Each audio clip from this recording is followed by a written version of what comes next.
Good morning, everyone. My name is Marla Massey. I am the coordinator for undergraduate research at the University of Saskatchewan. Welcome to our session.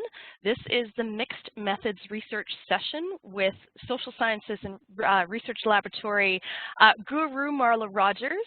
Marla will be taking us through what it looks like to do mixed methods research and how that helps us to solve what we call wicked problems or very complicated issues. And I will, with that, thank you all for joining us, and I'll turn it over to Marla. Over to you. Okay, good morning, everyone. So today's format will probably just be mostly lecture-based, but we are going to have some hands-on training near the end of our time together.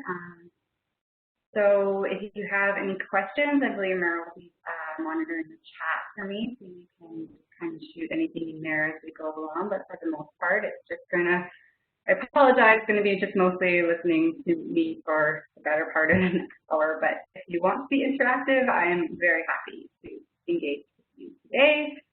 I am gonna just go ahead and, Meryl, if you could just move it over to share my screen so we can, Gotcha. So you guys can stop staring at me and we'll actually look at something educational. There you are.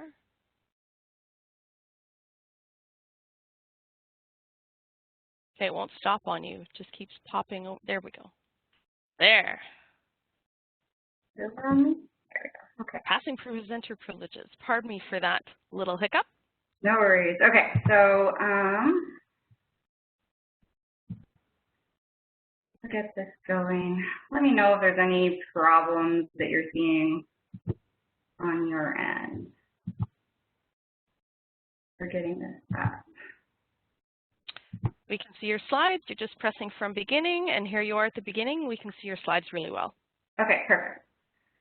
Okay, so this morning's lecture is normally part of our Research Methods Institute that we give at the Social Sciences Research Lab every May. So technically it would be running right now if it wasn't for the COVID-19 pandemic. So this is not the first time that I've given this lecture, but it's certainly the first time that I've ever done it online. And it's definitely the first time I've ever done it in sweatpants. So let's go ahead and get started. As far as mixed methods research goes, we're just going to go over the basics in this lecture. So we're going to just go ahead and define it, kind of talk about its philosophical foundation, and then move forward on to some of the main, probably about 6 study designs for mixed methods.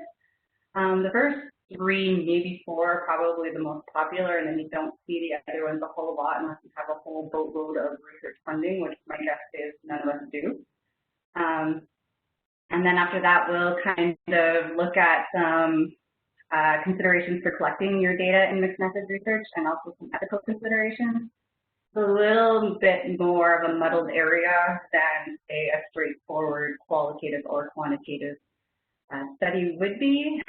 And then we'll go ahead and do some questions, and then I believe after that we'll have the break before the workshop portion.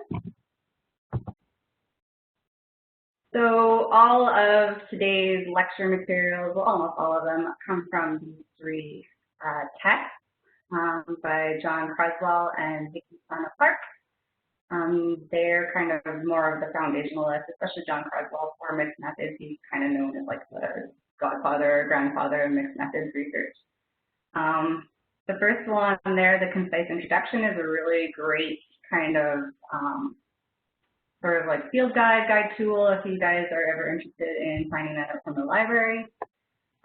It's there in the title. It's very concise, it's very good read. So let's look at some definitions. All of these come from authors in 2007. It was kind of like the big blossoming year for mixed methods research, so that's just an indication that this isn't like the newest or necessarily the oldest in your toolbox for research methods. And you can see from most of the most of the definitions that they do talk about specifically qualitative and quantitative approaches mixed together. And then green kind of talks about more of a broad, abstract definition, talking about understanding complex social phenomena with multiple ways.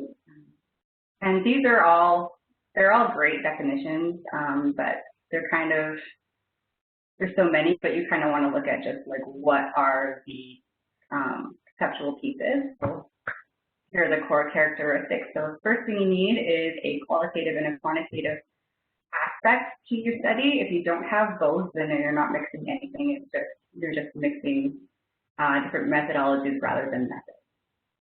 And at some point in your study, your qualitative and your quantitative data have to be merged or linked or integrated. These things can be done at the same time, or they can be done sequentially one after the other. And then again, depending on your research question, you're going to have a priority given to one of these areas. So in mixed methods, usually there's one strand, they're called. We'll talk about that later. Your qualitative strand or your quantitative strand that is your kind of your base, and the other strand is there to support your research. Your procedures are going to be integrated into a single study or a multi-phase or program research. Again, that doesn't really apply unless you have a whole bunch of funding. And then mixed methods isn't, it can be mixed into different philosophical worldviews or theoretical lenses. So whatever your epistemological standing or your ontological standing is, you can bring that into your mixed methods research or whatever your theoretical lens is. And then your designs do exist. We have, like I said, there's 6 we're going to go through, and you can apply those in any way you see fit for your study. One of the key things is to definitely fit your method to your research problem. You want to stay focused on your research problem when you're designing your mixed methods. So in cases where you have one data source might be insufficient to fully answer your research question, that's when you bring another one in and apply mixed methods. Or if your results need to be further explained, if you're looking at something for the first time and you kind of want to just dive in a little bit deeper, you can definitely apply another strand there. Exploratory findings as well. Anything there you need to enhance your primary method with a second method. And then your overall research objectives can be addressed with multiple phases. Again, this is something that doesn't usually happen in a single study, which you're probably working on right now, but if you do end up later in your career in, multi-phase study, you probably at the ending up with mixing your methods. The advantages to using mixed methods, you always, whenever you use a mixed method, you have to justify your choice in doing so. You can't just use a mixed method study for any research question because it won't necessarily be a good fit. So when you are finding that it's a good fit, you have to justify why. And there's lots of reasons why you might want to apply a mixed method study. One major one is that it does provide strengths and offsets the weaknesses of a quantitative method or a qualitative method alone.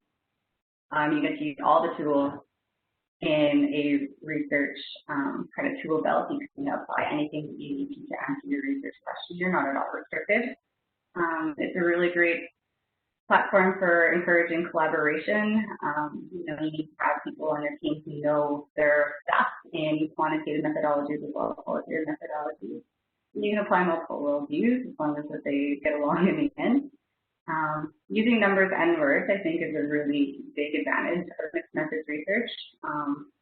Depending on who your stakeholders are or who you're presenting your results to. If you're hoping to enhance policy or anything in politics, they really love numbers. So if you can have numbers for them, that's great. But if you're also needing to apply to, say, NGOs or population groups, having those words definitely speaks to the general population with the stories. And then having both, you have those statistics, but then you also have those stories behind the statistics that changes them from just a stat to a person. So it's definitely a really good way to support actual change. And then also you can use inductive and deductive thinking. So depending on where your strengths are, you can definitely find a home in this method.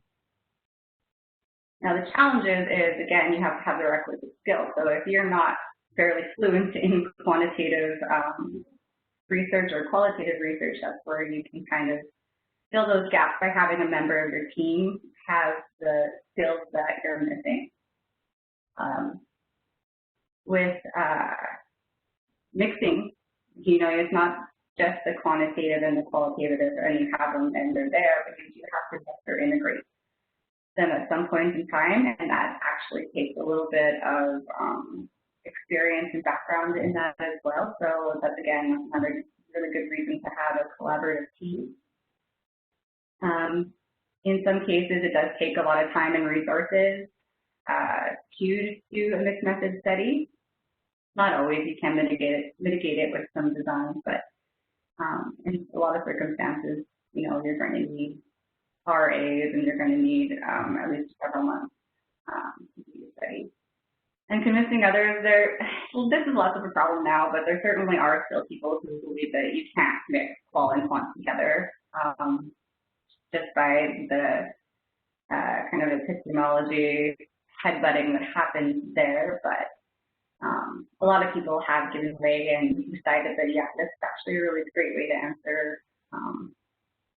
answer questions and address problems.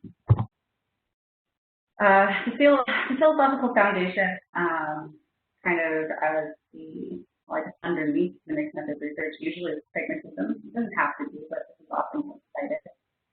And it argues that both quantitative and qualitative methods obviously can be used in a single study, and they support each other. They don't fight, they help each other. Your research questions are what's important, more so than any philosophies on how knowledge is created. You don't have to choose between numbers and words or positivism and constructivism. They can be merged in a way that fortify each other and complement each other. And the whole concept of truth and reality is not what is so important in a mixed methods question. You're more looking to solve an issue than to decide, what is actual truth in this situation. And that's why you have practical and applied research philosophy. Here is what's going to guide your methodological choice rather than these more philosophical questions. So it's involved in articulating those assumptions. Basically, you're going to have a worldview, everybody does. You're going to bring it to your study. That's kind of your role as a researcher to interpret the findings. They don't just pop up.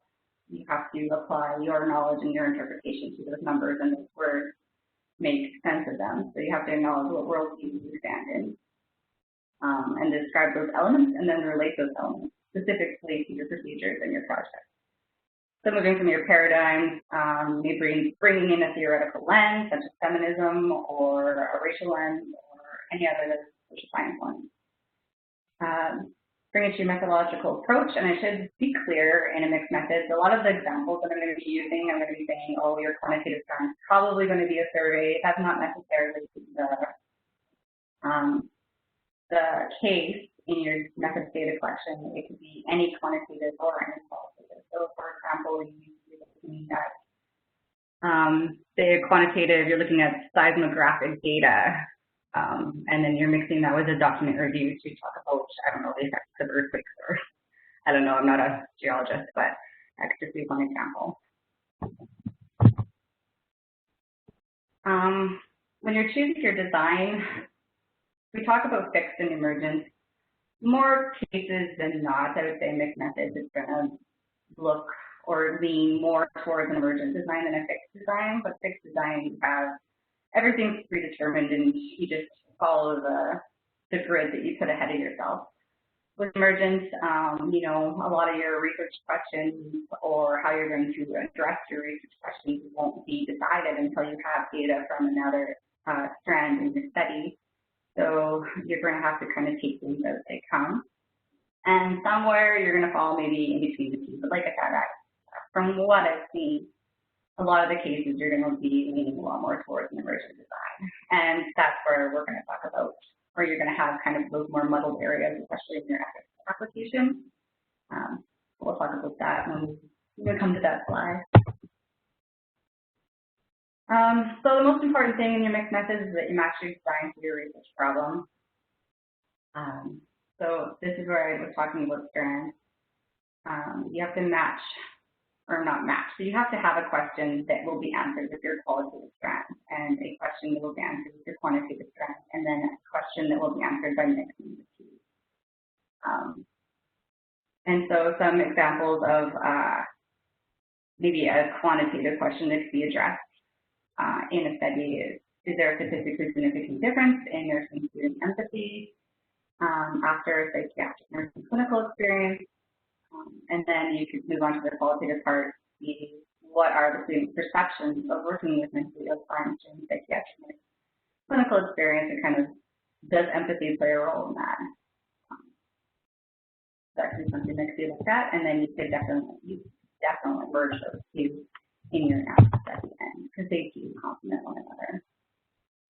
You do have to be fairly explicit about your reasons for mixing your methods. Again, you can't just throw a mixed method approach to whatever it is that you're studying. So you need to be very clear, especially if you're doing something like applying for a grant, as to your reason why you're doing a mixed method study, especially because, again, because it is a little bit newer. Some people don't quite understand it yet, so you have to be very clear. So there are a typology of reasons as to why you'd be mixing, and you can defer back to these. So one would be complementarity, when you're trying to elaborate or enhance anything that's already existent or something that is emerging.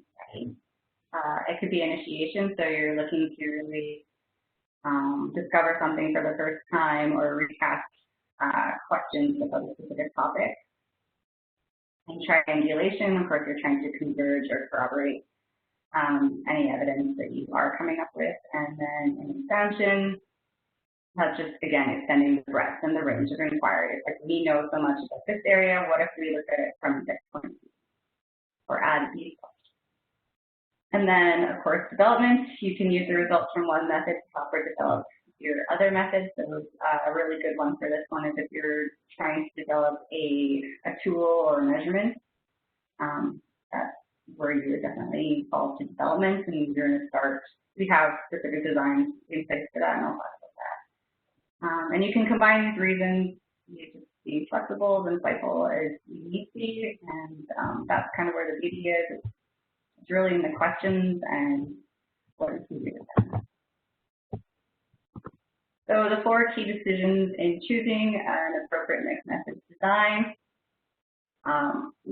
It focuses mostly around your strands. So again, that's the component of the study that includes all of the processes for conducting qualitative or quantitative research, everything from posing a question all the way to interpretation. And then your design is going to basically be based on the interaction between those strands, the priority of the strands, the timing, and your procedure. So for your interaction, you can have your strands not touch each other or have anything to do with each other all the way until you are doing your interpretation of the study. Those are independent interaction levels. Or you might have one strand inform another strand, and in that case, they're going to be very dependent on each other. If I'm going too fast, just let me know. The priority of the strand, okay, obviously we have three choices here. It's going to be equal priority, or you're going to give your quantitative strand a more priority, or your qualitative strand. So when you're giving one strand more priority than the other, they're kind of going to form more of the foundation for your study, and then your other strand will be more of a secondary kind of supplementary role, or just help to kind of design the next step. And they're equal priority. They often happen at the same time. That's kind of the first design that we'll go through is the convergent one. And yeah, they just both have equally important questions.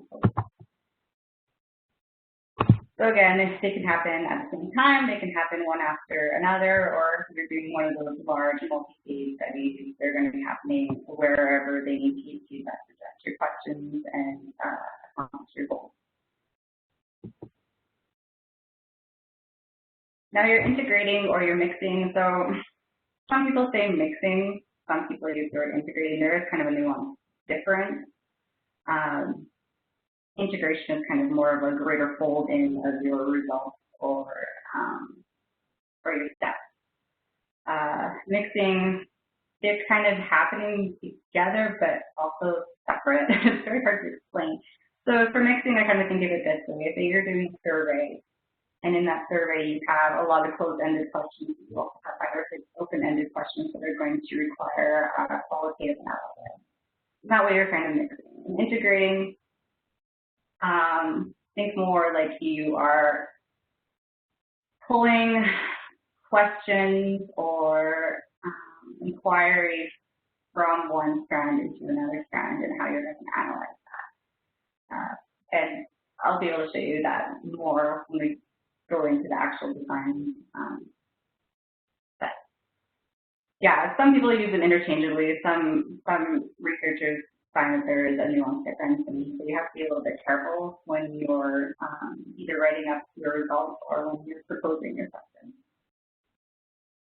So the mixing can happen any phase during your study. It can happen, like I said, as interpretation, or it could be happening in analysis.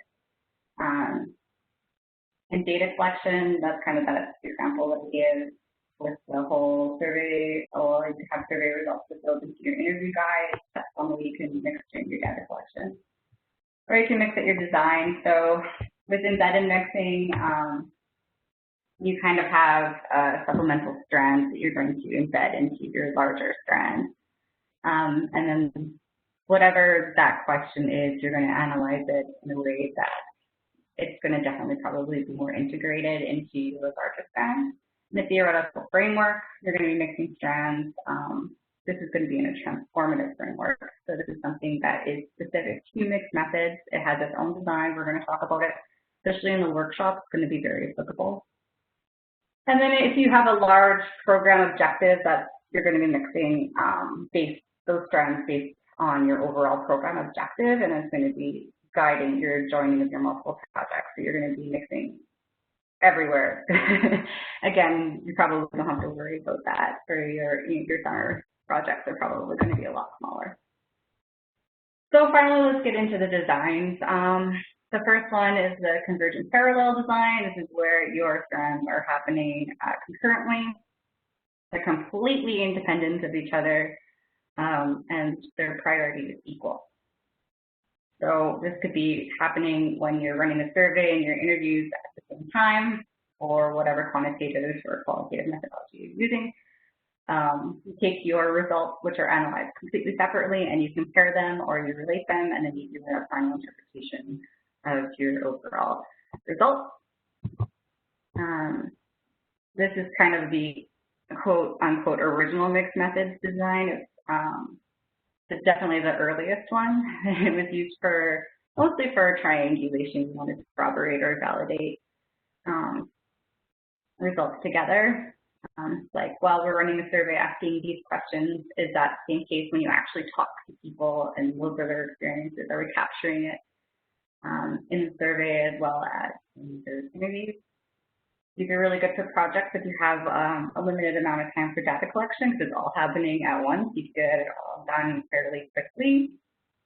You want to make sure that you have your own skills or someone on your team that has skills in both methodologies, because you're going to have to analyze both of those results. And then there's probably going to be an extensive data collection. It's going to be fairly intensive to make sure that you can get both of those things done all at once, and same with analysis. So you're going to want to definitely have a strong, like I said, strong team, or definitely be able to take on the amount of data that you plan on. So the strengths for this one, it does make intuitive sense. You do have two separate questions at least. Two separate research questions in your study that are going to be addressed by each of the strands. They're going to come together in a way that makes sense for you only after you've looked at both, and it's very efficient. The challenges is that it takes a lot of effort and expertise to be able to quickly turn around both a qualitative and a quantitative study that's mixed together.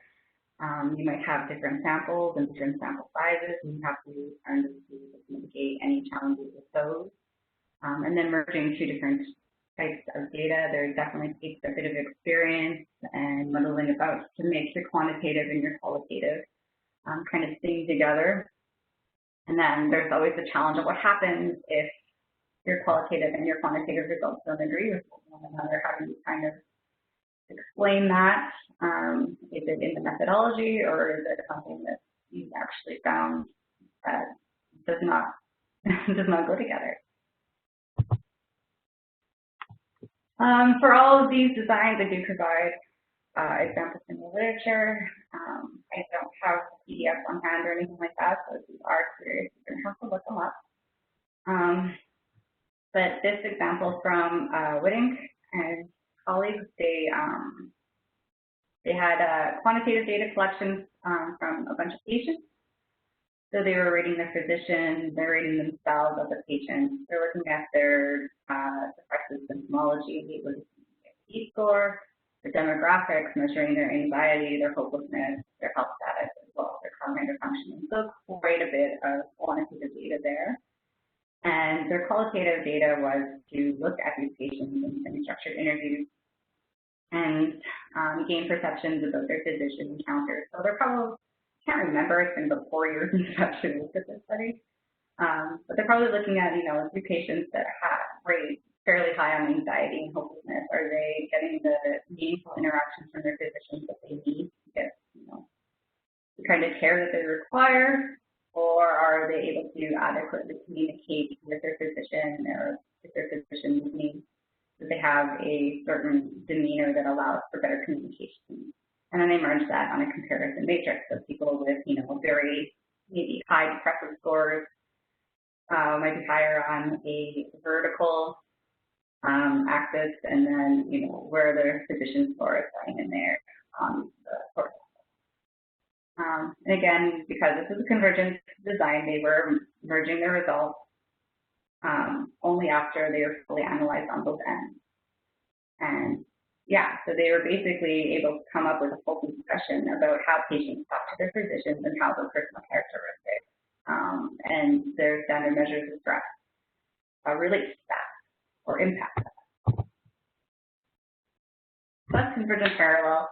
The next one are going to be your sequential designs. So there's 2 different sequential designs. The first one we're going to talk about is an explanatory.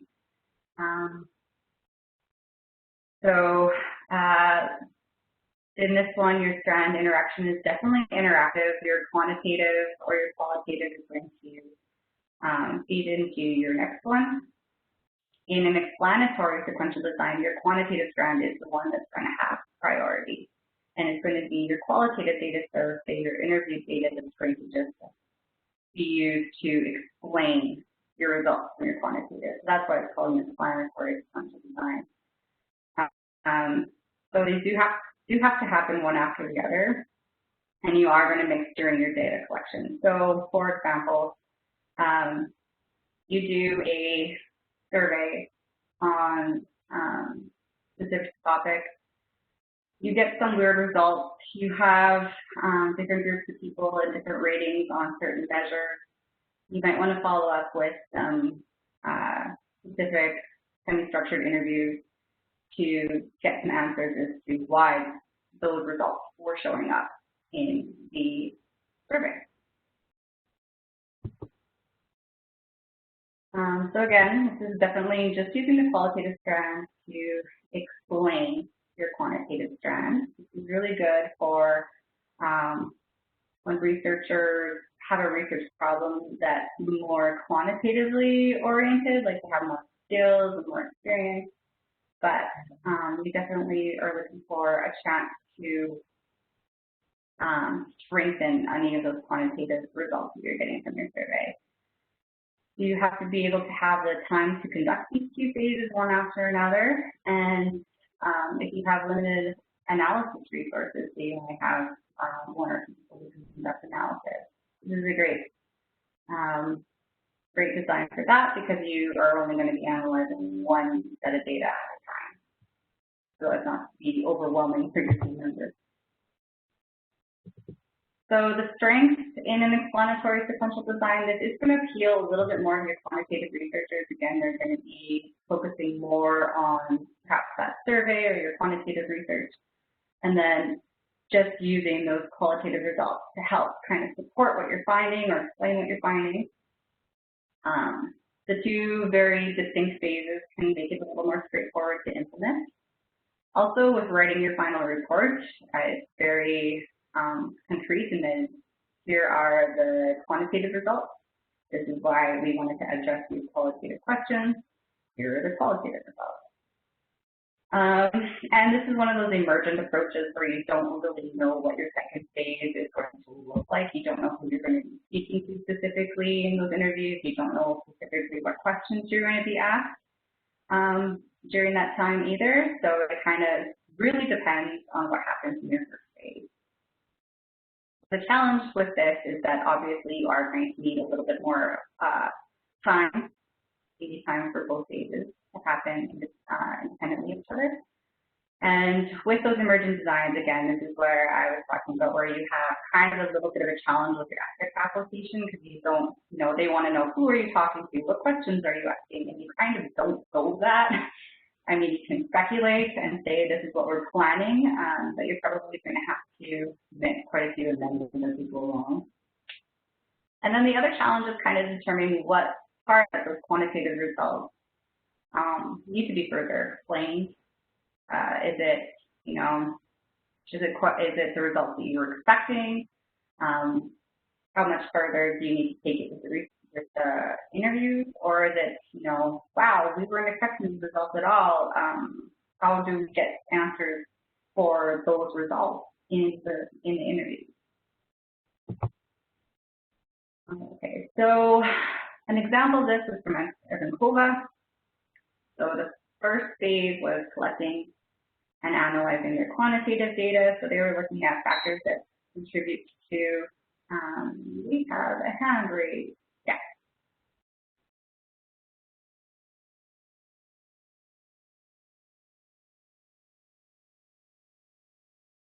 Is there a question?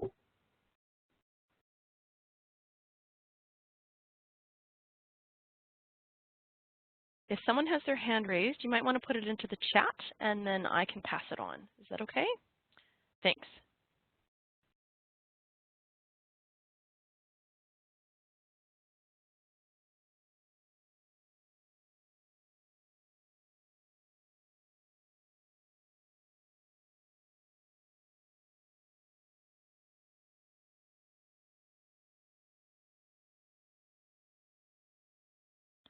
I can handle it. It's someone who's having trouble logging in. Go ahead, Marla. Okay. Okay. Where was I? Okay, so they were looking at student persistence in higher education. So they were doing a cross-section of their students and surveying them, asking questions specifically about their persistence to measure that. And then they were able to organize students in support groups, so probably students with lower persistence all the way up to very high persistence. And they wanted to talk to students who are representatives from each of those groups, so a typical student from each of those groups in their step 2, and do a number of qualitative data collections from them. And then they're able to explain those quantitative results now that they have kind of insights into what makes a student specifically have higher persistence in the program versus a student with lower persistence, where, issues outside of their control that made them not be able to persist with their studies. You can't internalize it anymore if you have explanations that are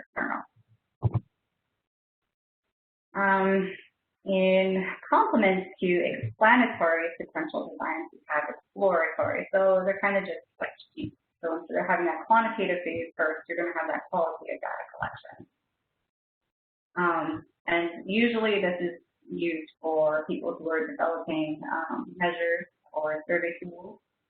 In a topic that, there isn't a tool that exists already, or you don't really know enough in the literature. So you would dive in with your qualitative questions with a specific group of people, And from there, you might have enough information to build to or develop a kind of a prototype of your survey design. And then you can run that with a larger study sample. And you can compare your results from what you had in your qualitative to your quantitative. So your mixing is happening during data collection again here.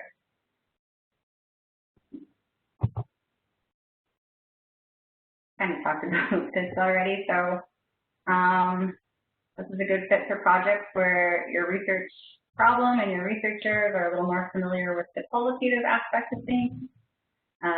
You don't know what the constructs are going to be important exactly, because maybe there's a big gap in the literature, maybe this is a population that hasn't really been studied before.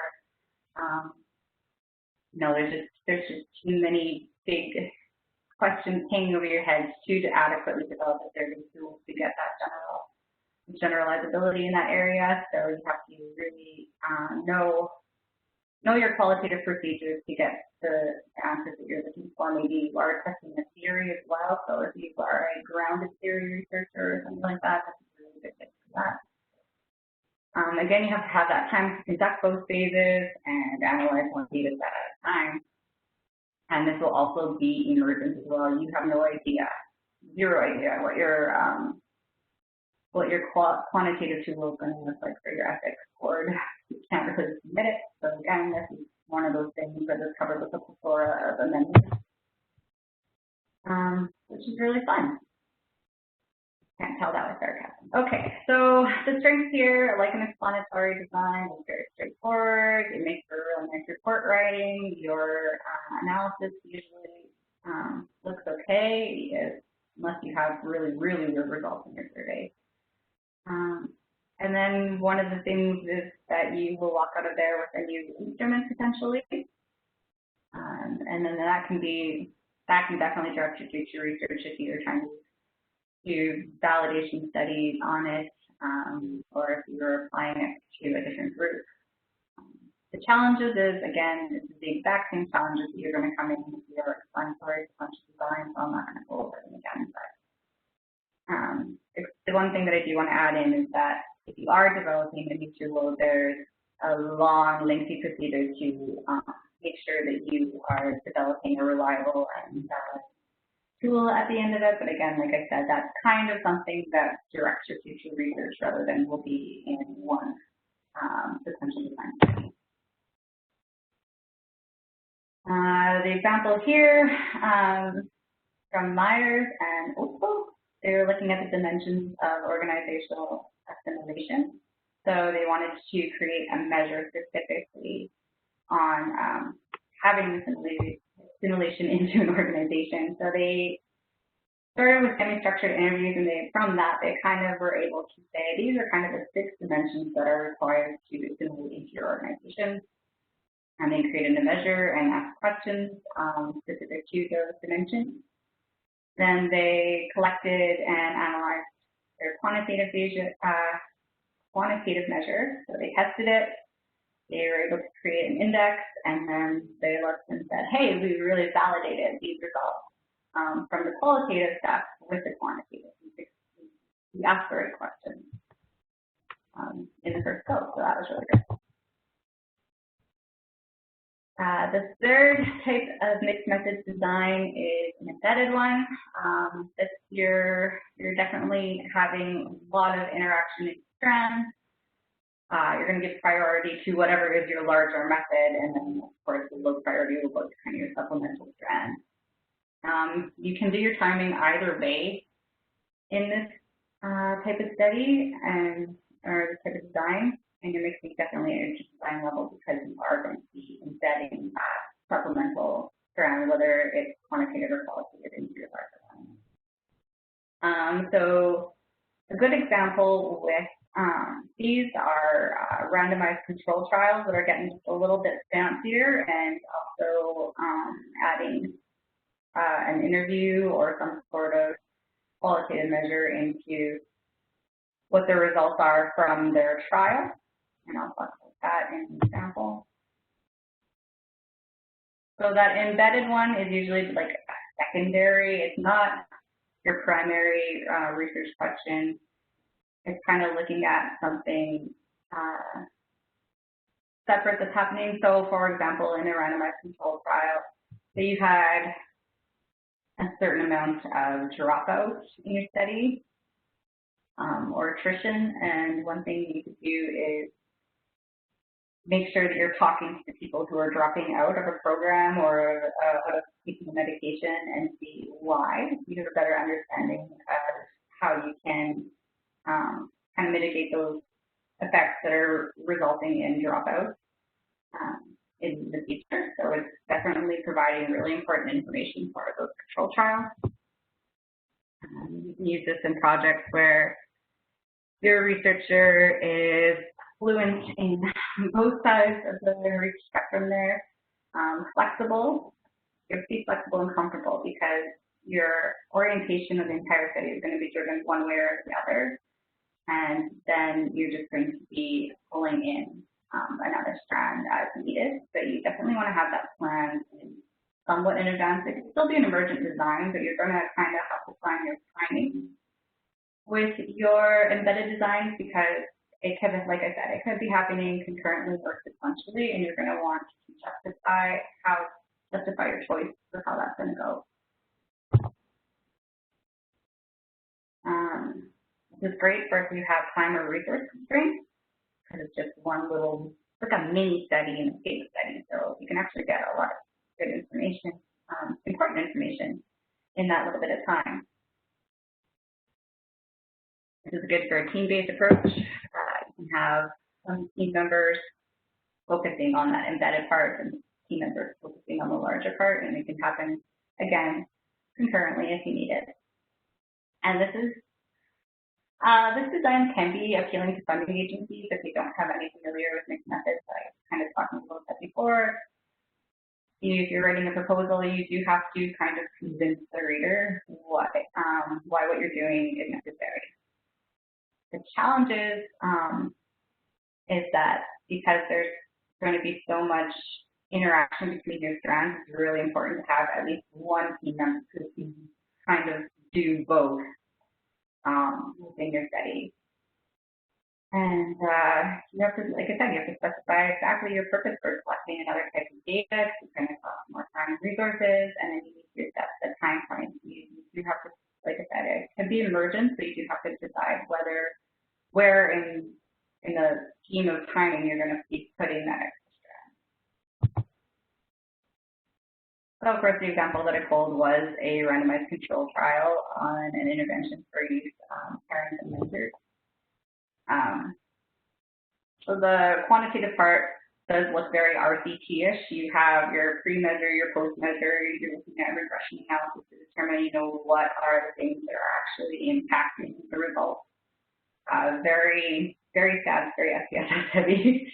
And then they threw in these interviews with the mentoring pairs pre and post, as well as observations, case files, and then focus groups with staff, which is important because when you're doing any sort of program delivery, you have to look at people who are delivering it as well as people who are receiving it. So that was definitely an important part to look at, which could be overlooked at times. So it's really helped them to address any of the ethical issues, any of the feasibility issues with staff, any methodological issues in the program and how they could change that. And that was captured with the qualitative data that you would not have seen at all in the quantitative data if it had been the classic RCT, where they were just doing pre and post measures. So specific to mixed methods research, there's this transformative design. And again, we're going to go into this a little more in the workshop, but this one is specifically for anything that's addressing and wanting to change social injustice. So it doesn't have to be sequential. It could be concurrent. It's whatever you need to address your social justice issues. You're going to fully involve people who you are studying, preferably bringing them on as team members so that you are not just a researcher, an external researcher coming in and trying to change things that aren't going to stick. again, we're going to be talking about this a lot more in the workshop. So I'm just going to jump to the kind of examples and where to apply this. So not all mixed methods researchers consider transformative design as a discrete separate design, but because it's so, it really does apply directly only to mixed methods research. I just want to talk about it. The methods are going to be very value-based and for ideological reasons, rather than those that are related to methods and procedures. So like I said, this is for people who are going to be on the ground working with, say, a marginalized group of people or anyone who is experiencing some sort of inequity or, again, social problem. And you have to be able to perform this type of design with very ethical rigor and making sure that there isn't going to be any negative consequences from being in that population and studying it, or that won't further marginalize it. So that's, again, why I want to bring people from the group on board into your study team. The strength of this one, like I said, the participants, they're going to be driving the research and kind of helping to say this is where we need, this is the gap that needs to be addressed. And then, yeah, the data that you're going to have is going to have a lot more value and it's going to be a lot more credible to your stakeholders and your policymakers when it comes from people who you are studying. The challenges with this is that there's very little guidance in the literature. You kind of have to feel your way through this to an extent by yourself and the situation that you're looking at. You definitely have to justify your transformative approach because it can be fairly consumptive of resources to do a transformative approach, and because it can lead to that marginalization if it's not done correctly. You need to be very careful with it. And the most important thing is that you do have that relationship with the group that you're going to be studying and the rapport, and that does take a lot of time. So that's another challenge as well. So one example was looking at women's social capital.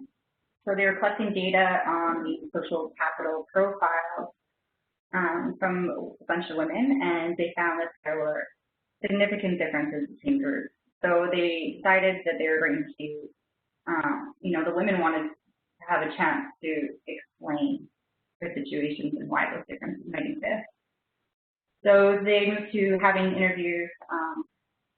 These interviews weren't just interviews, they also allowed women to write reflections on their experiences, which is a really great way to make sure that you're not missing anything in your interview. Because if you have a semi-structured interview, yes, the participant does get to kind of direct where the conversation goes a little bit, but there's going to be gaps.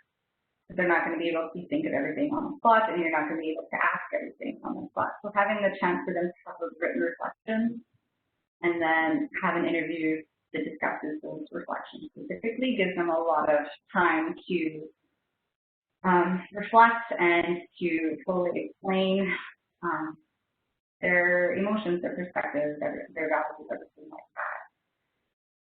So they were able to really develop, fully explain profiles and where and why certain women would fit into those in certain circumstances, and what people would need to move into a different profile if they wanted to. So kind of like an explanatory model, but because it was within the social justice framework and it had a feminist lens, they were able to address the social issue and move forward with that. The last, I think this is the last one. The multi-phase design, I keep alluding to, it does exist out there, but only for very pronounced researchers with like a lot of funding. So all your strand interactions are going to be very interactive, probably equal in priority. They're going to keep happening in iterations and phases and studies, but they're all going to be happening within a single program objective. These are really great for if you're doing program development and evaluation. They take a lot of time to do properly and to ensure that implementation takes. and is successful. So that's where you're going to have a lot of groundwork based on probably your first phase will be qualitative, mixing all the way down to your mixed method, a very mixed method study at the end for validation. Pretty much said all of this stuff, so I'm going to move forward in the interest of time. So I talked about the strengths for this obviously because you're able to get a program developed that will probably be a lot more successful since you had so much time to look into any of the snags and implementation issues that might come along the way. Does have its challenges though. One thing is a lot of resources and time, and because it's such a long multi-phase project, you can't always anticipate all the various parts of the study. So you have to be fairly flexible. You don't do these ones in isolation. This one is definitely going to be with a big team. You have to be working effectively in a team over time, and how to translate all your results from every phase and into all the practice through the development and programming materials. And then, yeah, you're going to have multiple applications, probably for every part of your study. You're going to go through that board. So again, here they're trying to develop a culturally appropriate, evidence-based mental health practice for children in Sri Lanka. So they went through the formative research, so definitely doing a little bit of groundwork in a qualitative method, and even in developing and testing a culture-specific theory. That's probably closer to your grounded theory and your qualitative research. Then developing the instrument, validating it in the second one, and then finally developing and evaluating the intervention program style with the mixed method as well. That's their entire mixed method study at the end. So that was probably a lot to take in all at once, but you're going to find that depending on your research questions, your design is probably going to fall into place fairly clearly, as long as you're focusing specifically on your research questions. That's why I said it's always good to have a qualitative question, a quantitative question, and a mixed methods question in your research proposal. Do your reading, familiarize yourself with the quantitative and qualitative data collection methods that are out there. Like I said, it doesn't have to just be a survey. It doesn't have to just be an interview. There's lots of ways to collect different kind of information to answer any questions that you have. When it comes to sampling for your study or your sample population, you can do, it's fairly flexible in this mixed method. Maybe for your quantitative strand, you want to be random, maybe you don't. For your qualitative, you're probably going to be purposeful, but you don't necessarily have to be. There's no widely accepted typology.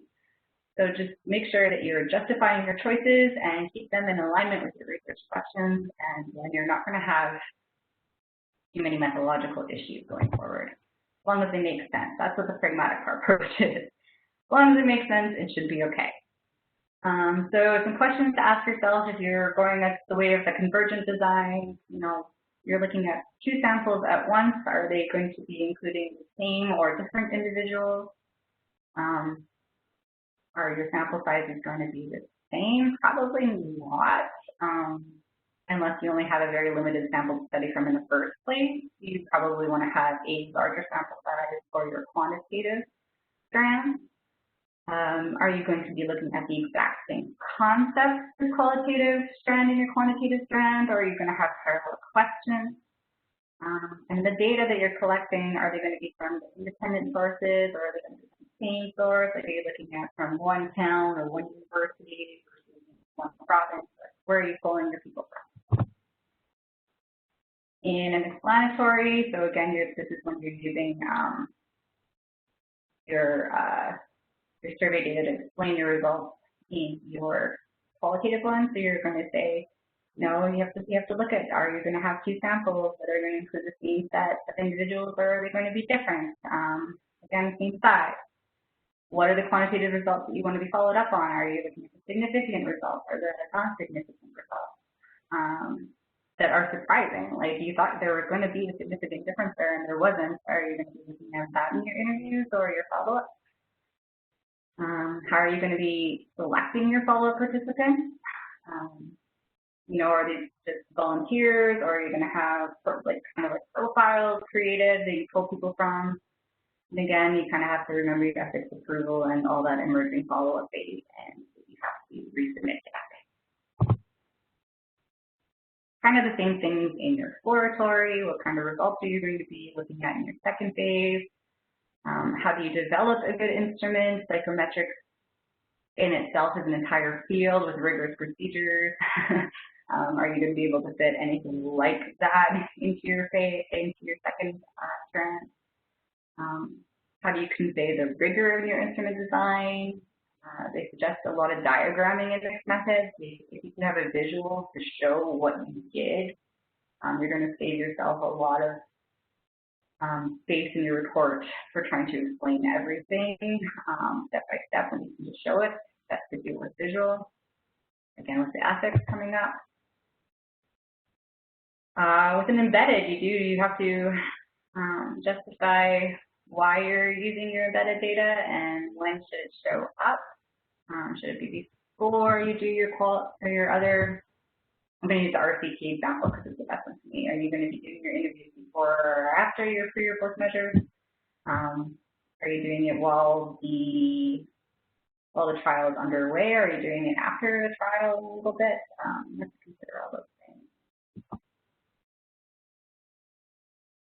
You have a lot more questions you have to consider if you're using a transformative because of the nature of what you're studying when you use a transformative design. You know, what are the proper labels to be using when you're referring to participants? Especially in things like if people have certain medical conditions, is there a certain way they like to have their group referred to? Stuff like that. Is it okay for other people to use it? You're trying, how do you promote your inclusiveness? Your sampling definitely has to be structured in a very collaborative and certain way to make sure that you're capturing everybody you need to capture.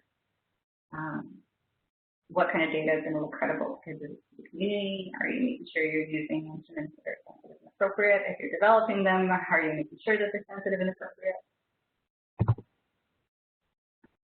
In a multi-phase, there's lots of questions you're going to be asking. From the get-go, it's mostly like, what are we trying to answer and where and how are we going to try to answer those? And then everything else is going to probably be emergent. So you can't really plan too much. One question you might want to reflect on is how you're going to handle any measurement or attrition issues. Multiphase studies take up, can go on for years. You're probably going to lose a lot of your sample as time goes on. So how are you going to be dealing with that? And then how are you going to be able to tie everything together in the end when you don't really know what the next phases are going to look like specifically? You have to do your best. These are quote-unquote advancements by John Creswell. So what happened was, that 2007, the big boom for mixed methods research. These are kind of things that got added on after that by John. So when you're writing up proposals and reports, mostly this is kind of where this stuff will come in. So if you are proposing a study, you have to include your information about your own quantitative, qualitative, and mixed methods research skills. And anywhere that you're lacking, is there somewhere or someone else on the team that can fill in those gaps? Again, make specific study aims for each strand and as well as the mixed methods part, even if that is just integrating your results at the end. Your justification, I said those were those typology of reasons for why you're using this method design. Refer back to those.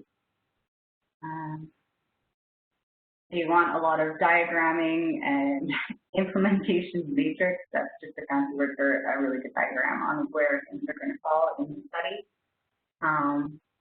And then, be specific about your points of integration in your design. Is it all going to be at the end? Is it going to be as you go? Your results for your something called a joint display for reporting your results. I went to a mixed methods conference last summer, and there were a lot of different ways that you can turn your results into a nice figure.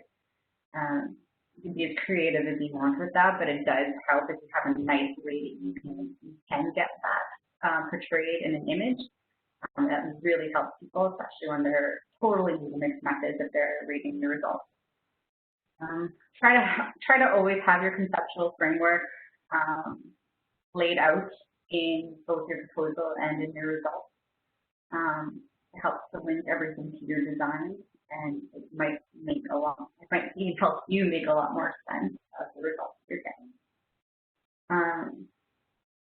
The mixed method validity, I mean, for the most part, you're going to be trying to validate your own results with your two different strands. Anyways, there are advancements to that, but I mean, you have to have time. And the great part about mixed methods is that you can do multiple publications. So if you're looking to get your name out on some publications, you could write one specifically on the qualitative strand, you can write one specifically on the quantitative strand, and there are mixed methods research journals that will want to see everything all together and what your interpretations are. So it's a great opportunity there to really increase your publication count. We kind of talked about this. You're going to run into amendments a lot, no matter what. One thing that you might come across, depending on what you're studying, is that you could be looking at different ethics boards if you're mixing biomedical and behavioral for, say, an RCC. You will have potential ethical issues that will exist in a qualitative data collection technique that you're not going to have in your quantitative. You have to be able to talk about that in a way that's parts to part. And then again, in transformative designs, you have to,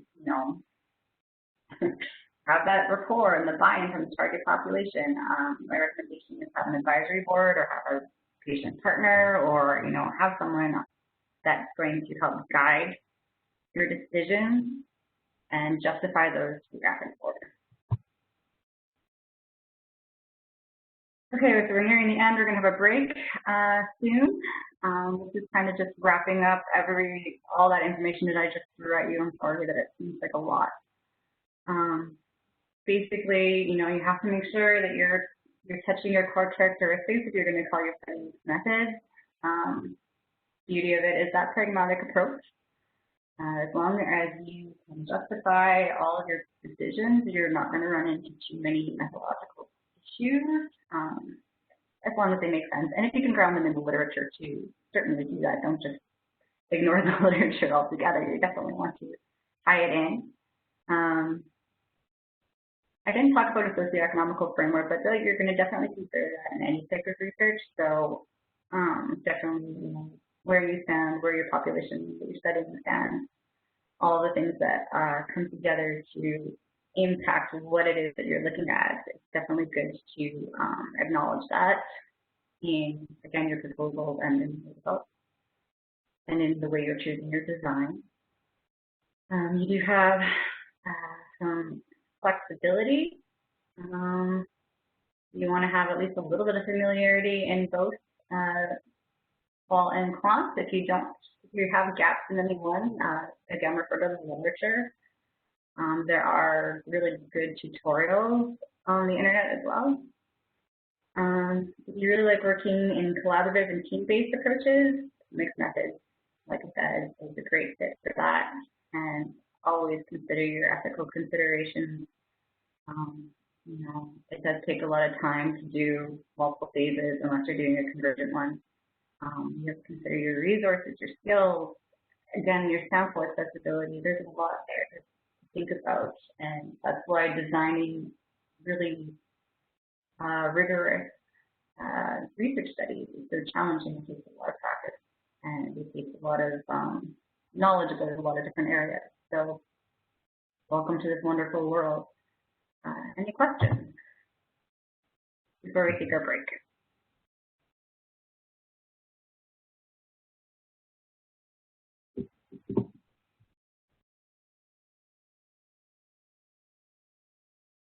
I'm just managing the chat on the other side just to see who's going to be able to stay and come back, and but if anyone has any questions, please, I can unmute you, and you can shut them out.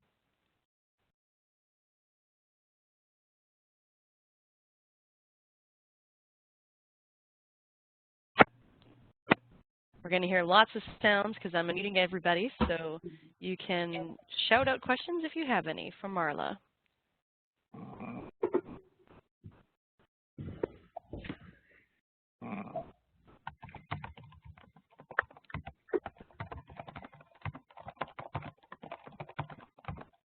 Any questions, or are they coming in over the chat?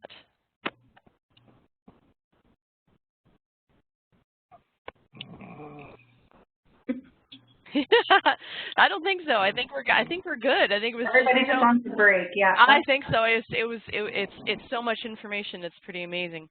I think what we'll do is we'll take about a 5-minute break, so everybody gets a chance to go and get yourself a drink, get yourself go to the bathroom if you need to, and we will come back in about 5 minutes and go ahead with the workshop. I'm going to stop the recording, and we will come back in a few minutes. Thank you. In about 5 minutes, we'll be back. So take a quick break, and we'll be right back. Thanks, everyone.